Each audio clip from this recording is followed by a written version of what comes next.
Lecture 7। Page 1। वैदिक कालीन बिहार। बिहार के विषय में पहली जानकारी शतपथ ब्राह्मण से प्राप्त होती है, जो कि यजुर्वेद का ब्राह्मण ग्रंथ है।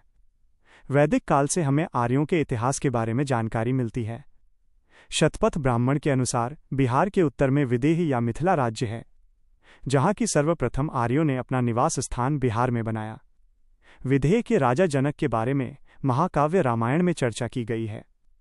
ऋग्वेद में मगध क्षेत्र में रहने वाले लोगों को किकट कहा गया है, जिसका अर्थ होता है निम्न जाति के लोग।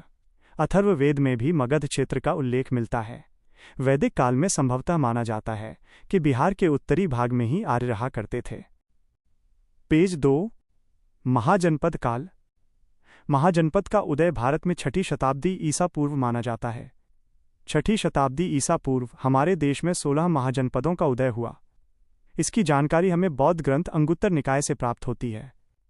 16 महाजनपदों के विषय में हमें जानकारी जैन ग्रंथ भगवती सूत्र से भी प्राप्त होती है। 16 महाजनपदों में 3 महाजनपद बिहार में स्थित थे। 1 वज्जी, 2 अंग, 3 मगध। यहाँ बिहार का मानचित्र बना है, जिसमें तीनों महाजनपदों वज्जी उत्तर में, मगध दक्षिण पश्चिम में और अंग दक्षिण पूर्व में की भौगोलिक स्थिति को दर्शाया गया है।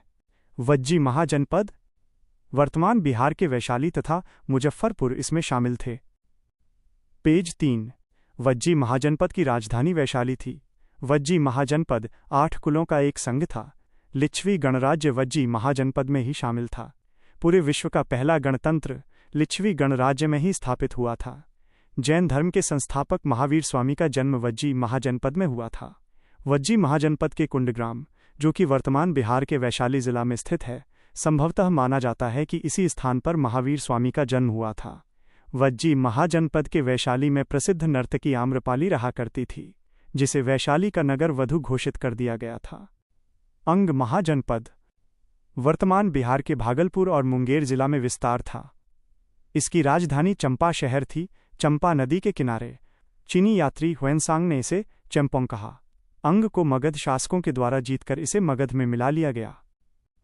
पेज 4। मगध महाजनपद वर्तमान बिहार के गया तथा पटना जिले में विस्तार। इसकी राजधानी राजगृह थी।